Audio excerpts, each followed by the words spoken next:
प्रायोजक परिवार श्री तेजपाल, पुष्पा देवी, रोहित, प्रिया, राजीव, प्रीति, सक्षम, माहिका, सुबीर, यत्ती एवं समस्त गंगवाल परिवार, बारसोई, हावड़ा। सागर की बूंद है, इसलिए बूंद की पहचान भी सागर से। सागर नहीं होता तो बूंद को कौन पहचानता, कौन जानता। ये सब गुरु की कृपा है। बनाया किसने? गुरु ने। संस्कार किसने दिए? गुरु ने। पढ़ाया किसने? गुरु ने। मार्गदर्शन दिया तो गुरु ने। अनुभव दिए गुरु ने।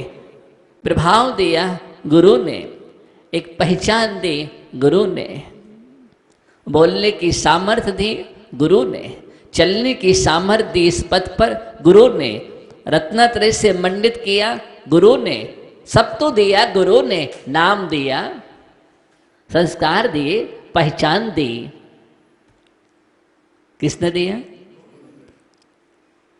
तो किसका है? सब गुरु का है। सब गुरु का है। मेरा क्या है? और वास्तव में देखा जाए तो गुरु का है। मैं यहां बैठा हूं, बोल रहा हूं, किसकी कृपा से? गुरु कृपा से। अगर वो नहीं पढ़ाते, अध्ययन नहीं कराते, संस्कार नहीं देते तो कौन जानता था? कोई जानता कि कोई विशाल सागर है? कोई नहीं जानता। ये सब गुरु का प्रसाद है। ये गुरु का प्रसाद है, गुरु का प्रभाव है। और गुरु के प्रभाव से गर्भ होता है, प्रकृष्ट भाव भी होता है, तो गुरु के प्रभाव के निमित्त से होता है। प्रभाव का अर्थ है प्रकृष्ट भाव। क्या है? प्रकृष्ट भाव।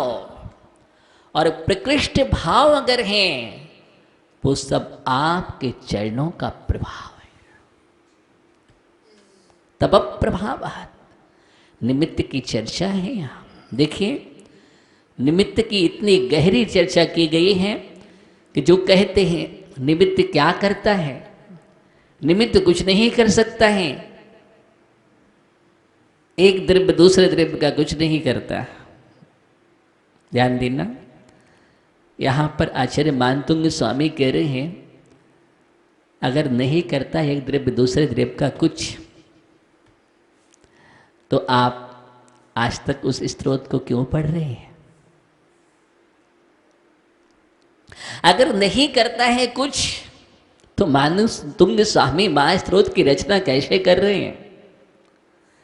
आदिनाथ भगवान का स्तवन कैसे कर रहे हैं?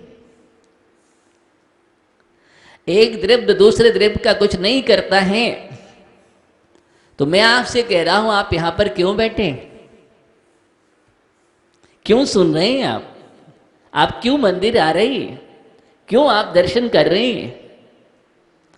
क्यों पूजन पाठ करते हैं, स्वाध्याय करते हैं? और जो स्वाध्याय करता, जो स्वयं कह रहा है और जो ये बात को कहता है कि एक द्रव्य दूसरे द्रव्य का कुछ नहीं करता है, तो ये किस मुख से कह रहा है? कहना भी तो निमित्त है। और जो बात कह रहा है उस पर भी किसी का प्रभाव पड़ा है निमित्त का, तब वो शब्द कह रहा है। और स्वाध्याय की बात कर रहा है तो फिर स्वाध्याय किसका? ऐसा उसमें लिखा है, ऐसा कह रहा है, इसका मतलब लिखे का प्रभाव आप पर पड़ा तब आप कह रहे हैं। निमित्त बहुत कुछ करता है। आपके पास सब बना रहे और आपका गला बैठ जाए, आवाज निकलेगी? हाँ? आप गूंगे हो जाओ, आप बोल पाएंगे? तो निमित्त का प्रभाव। आपके पास अंदर शक्ति है और बाहर का उपकरण खराब हो जाए तो क्या करेंगे आप देख पाएंगे? नहीं देख पाएंगे।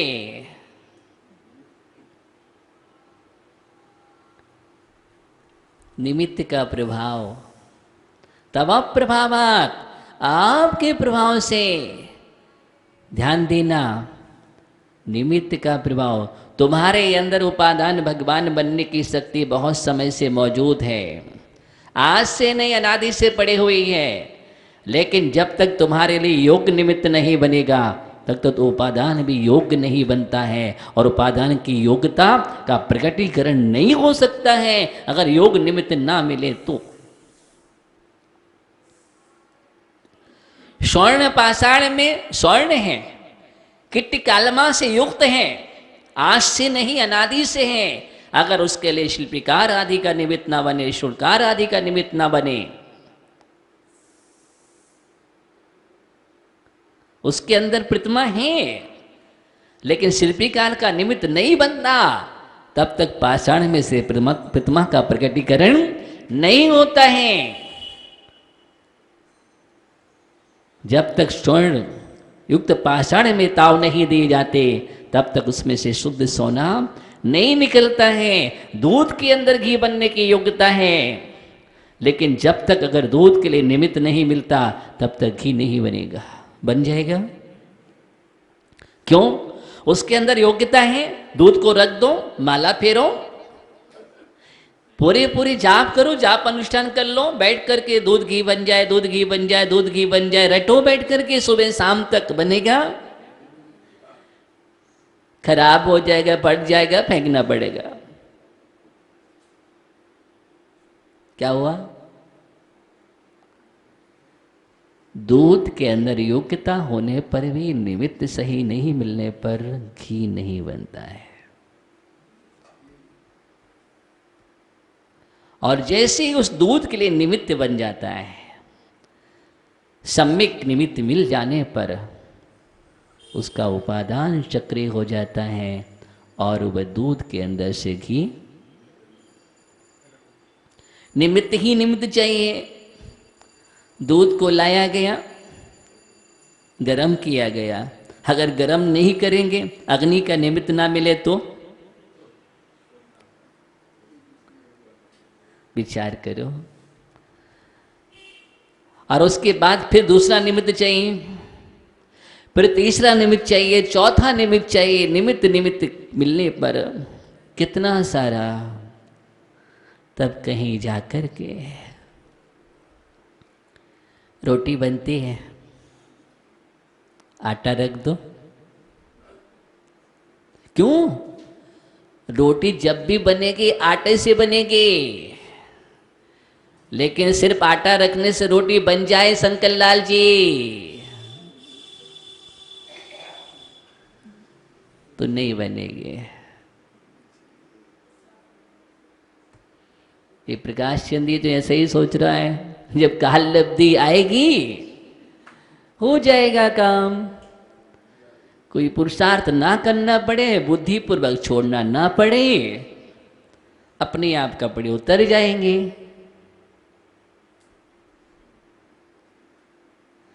ज्ञानी ऐसा नहीं होता है। काल लब्धि तुम्हारे पास है, क्या है? निमित्त ही तुम्हारे पास, काल लब्धि उपयोग नहीं कर रहे हो, और निमित्त जुटाने की आवश्यकता है। क्या नहीं तुम्हारे पास?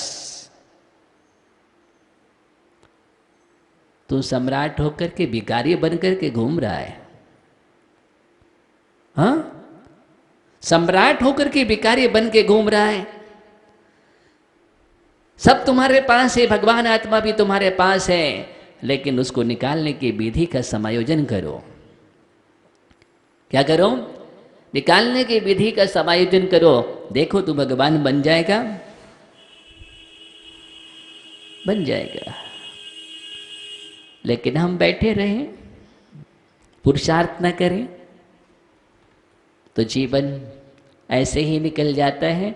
जो पुरुषार्थ कर लेते हैं वो आगे बढ़ जाते हैं, जो पुरुषार्थ नहीं करते हैं यूं ही चले जाते हैं। जाते तो आते हैं बहुत, जाते बहुत हैं। कुछ ऐसे होते हैं जो पुरुषार्थ करके गुजर जाते हैं तो वो पुरुषाकार हो जाते हैं। क्या हो जाते हैं? पुरुषाकार हो जाते हैं। ध्यान दो, मैं आपसे क्या बात कर रहा हूं? निमित्त की बात चल रही है और ये निमित्त की चर्चा आचार्य इष्टोपदेश में पूज्यपाद स्वामी स्पष्ट लिख रहे हैं।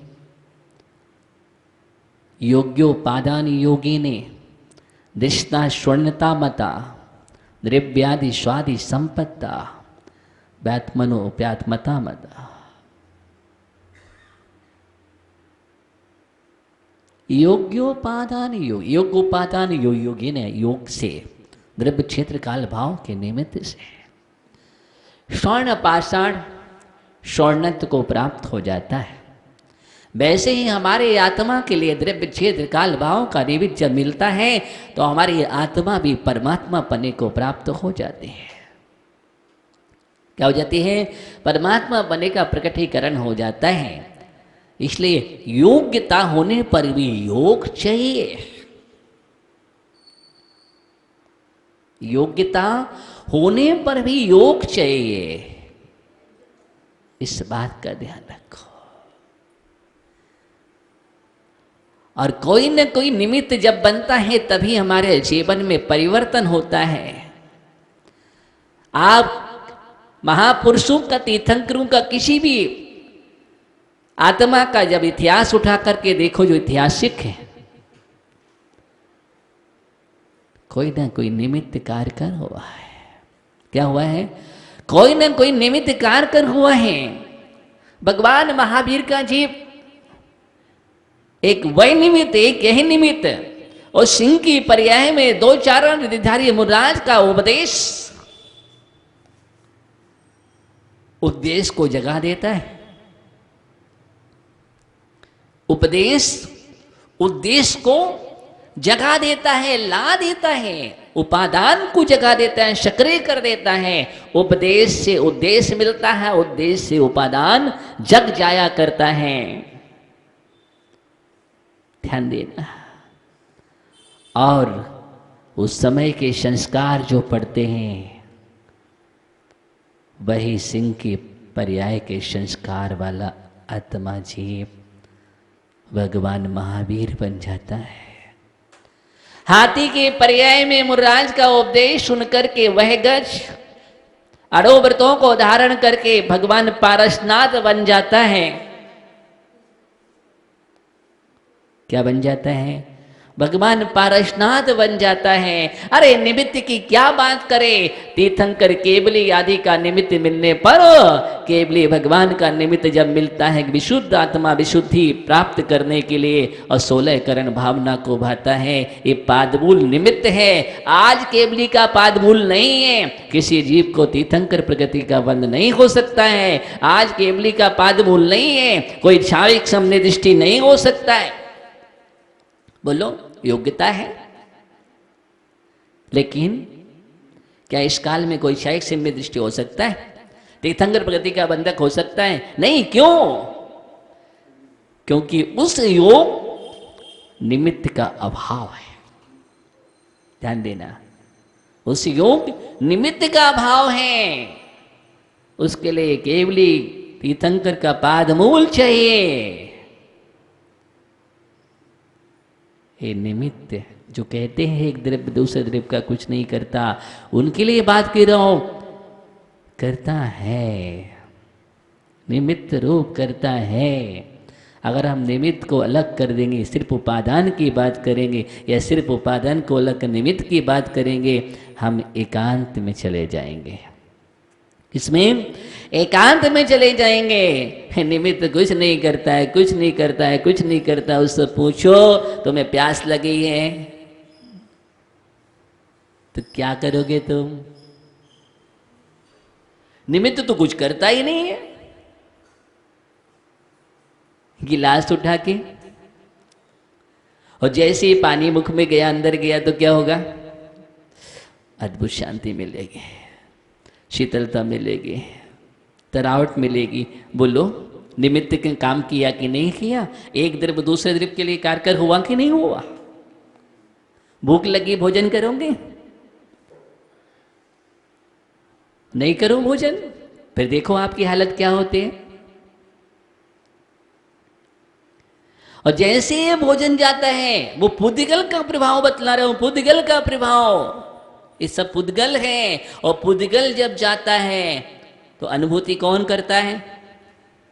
बोलो, चेतन करता है। अनुभूति चेतन कर रहा है, आत्मा कर रही है, एक तरफ दूसरे तरफ का कुछ नहीं करता। ये सब कहना आगम को सही नहीं समझने के कारण ये थोते अहंकार की भाषा हो जाते हैं।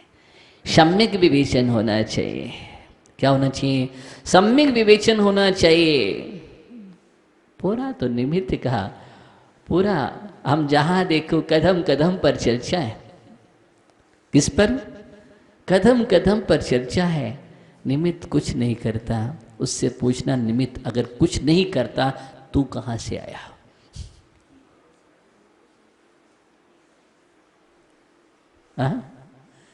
निमित्त कुछ नहीं करता, तू कहां से आया? संतान उत्पत्ति कहां से हो गई है?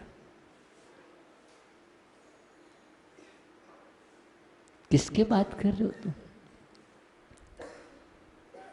पूरा यहां द्रव्य क्षेत्र काल भाव, इसका द्रव्य क्षेत्र काल भाव,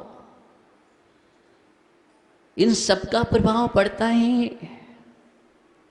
पड़ता है कि नहीं पड़ता? आप मंदिर में बैठे, यहां पर आपके परिणाम, यहां से बाहर जाएंगे आप घर पर जाएंगे, आप अंतर पड़ेगा कि नहीं? यहां से संवेश शिखर जाएंगे, आप ऊपर जाकर के वंदना करेंगे, तब के परिणाम। किसी जीव की संलेखना समाधि चल रही हो, उस समय आप देख रहे हैं उसके परिणाम। किसी की दीक्षा हो रही हो, वो परिणाम। निमित्त कुछ नहीं करता। क्या क्या नहीं निमित्त करता है? ऐसे भाव उत्पन्न कर देता है, ऐसे भाव उत्पन्न कर देता है। पुण्यार्चक परिवार श्री तेजपाल, पुष्पा देवी, रोहित, प्रिया, राजीव, प्रीति, सक्षम, माहिका, सुबीर, यत्ती एवं समस्त गंगवाल परिवार, बारसोई, हावड़ा।